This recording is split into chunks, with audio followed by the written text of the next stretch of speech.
Hi guys, today is Tuesday and wala kaming pasok. So, naisipan kong mag-aral sa cafe kasi meron kaming exam and feeling ko tatama rin ako pag sa bahay lang ako nag-aral. So, ayun, pagkababa ko ng train, naglibot-libot muna ako and hinanap ko na din yung cafe na pupuntahan ko and it's the Chinatown Country Club and it's a boutique and cafe in one.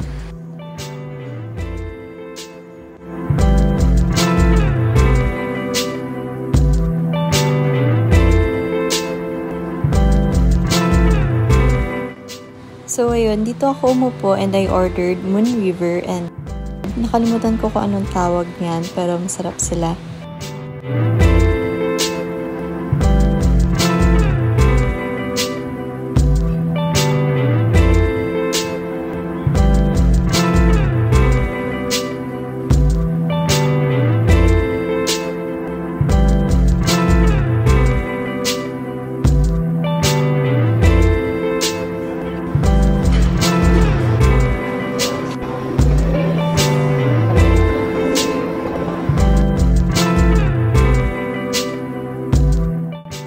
So, ayun, napagod na yung utak ko kaya naisipan ko naman maglakad-lakad sa labas and maghanap ulit ng bagong cafe na matatambayan.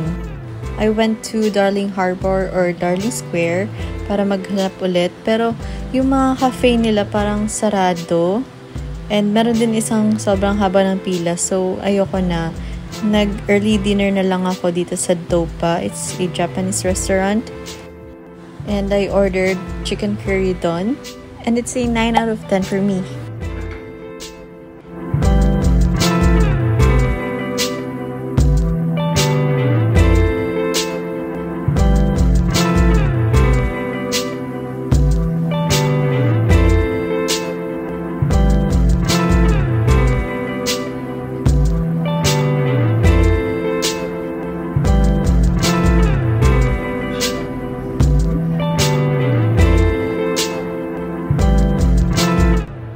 Pauwi na sana ako nito pero ang tagal pa nung next na train. So, nag-sightseeing muna ako dito sa Circular Quay. And after nyan, after ilang minutes, bumalik na ako dun sa train station para umuwi.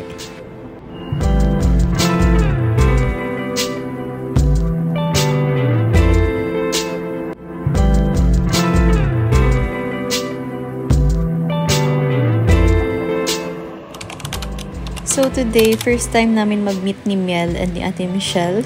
Pumunta kami ng Burwood and Observatory Hill Park. So ayun, wala akong masyadong video today kasi wala, na busy kami mag-chikahan syempre.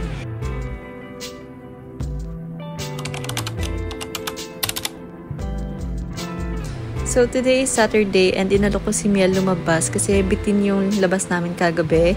So ayun, pupunta kami ng The Rocks and Manly Beach.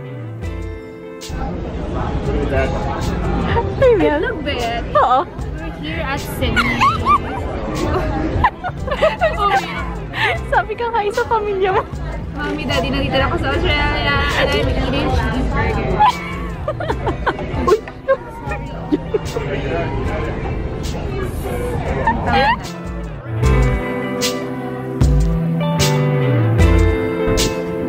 Hi, Miel.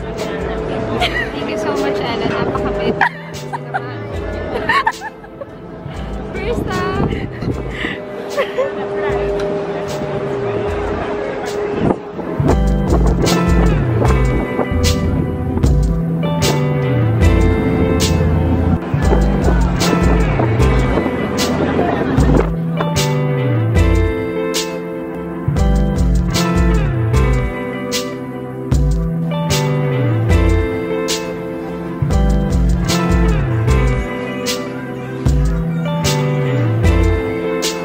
nag-order lang kami ng milkshake from Anita Gelato.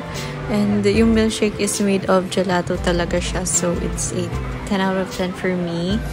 And ayun, hindi ko na-videohan pero nag-thrift kami ni Miel and may mga nakuha kaming good finds.